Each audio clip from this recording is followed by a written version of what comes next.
Երևանում բացվում է հանրաճանաչ Lionheart ակադեմիան։ Տաշիր ընկերությունների խմբի սեփականատեր Սամվել Կարապետյանի որդին ու Lionheart մարտական ակադեմիայի տնօրենն են դռները բացում հայ մարզիկների առաջ։ Այս ամենը հնարավոր չէր լինի առանց Սամվել Կարապետյանի։ Այն մարդու, ով իր ամբողջ կյանքը սիրով աջակցել է բոլոր այն պրոյեկտներին, որը կապված են հայ երիտասարդների հետ, որ ինձ միշտ սովորացրել է, որ հայը մնում է հայ, անկախ նրանից որտեղ է գտնվում, եւ ինձ սովորացրել է, որ եթե դու ունես այդ հնարավորությունը, դա մեր պարտավորությունն է օգնել եւ օգնել։ Պապ ջան, մեր մոտ ամեն ինչ ստացավ, հիմալոր միշտ, ու ամեն ինչ կստացվի։ Սարգիս Կարապետյանի խոսքով մարզական ակադեմիան ստեղծելիս սկզբունքը եղել է դաստիարակել առողջ հասարակություն բոլոր իմաստներով։ Տվել ենք հնարավորություն բազմաթիվ հայ սպորտսմեններին հնարավորություն զարգացնել իրենց պոտենցիալը եւ ես ձեզ վստահեցնում եմ,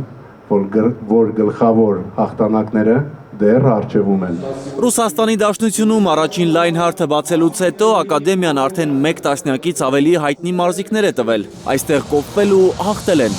Сегодня представитель нашей команды Арман Царукյան Այսօր մեր թիմի ներկայացուցիչը Արման Ծառուկյանը UFC-ի գլխավոր մենամարտն է անցկացնելու եւ մեր դրոշն է ներկայացնելու։ Սա ինչու եմ ասում, որովհետեւ այս մարդիկ սպորտում արդեն կայացել են եւ այսօր էլ հյուրեր ունենք Ռուսաստանից, որոնք էլի մեր ընտանիքի անդամ են ու կայացել են այստեղ։ которые приехали из России сюда в Армению. Պրոֆեսիոնալներ են այստեղից դուրս գալու, վստահ են մարզական ակումբի ղեկավարներն ու այս դպրոցն անցած շատ մարզիչներ։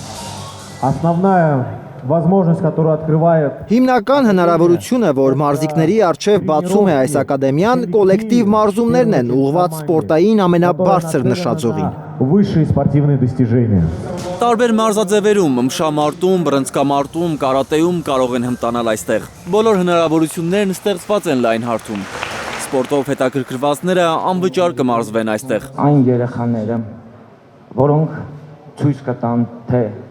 ինչքան են ցանկանում հասնել նվաճումներին, թե ինչքան են ցանկանում ունենալ այն նույն զարգացումը, իհամ ինչպես անձնական սպորտի առումով, ինչպես էլ իրանց բարոյահոգեբանական վիճակում, ոնց որ մեր չեմպիոններն են, հանձինս Էդուարդ Վարդանյանի, Արման Ծառուկյանի եւ բոլոր մնացածի։ Կամ առողջ ապրելակերպ ունենալու ու հաղթելու ցանկություն է ընդամենը պետք միանալու առյուծից սիրտ ունեցող տղաներին։ Էդգար Ղուշչյան, Նորայր Շարբաթյան, Հայլուր։ Հայաստանում եւ աշխարհում տեղի ունեցող իրադարձությունների մասին առաջինը իմանալու համար բաժանորդագրվեք մեր ալիքին, սեղմեք զանգակը, որ բաց չթողնեք ամենակարևորը, ամենահրատապն ու հետաքրքիրը։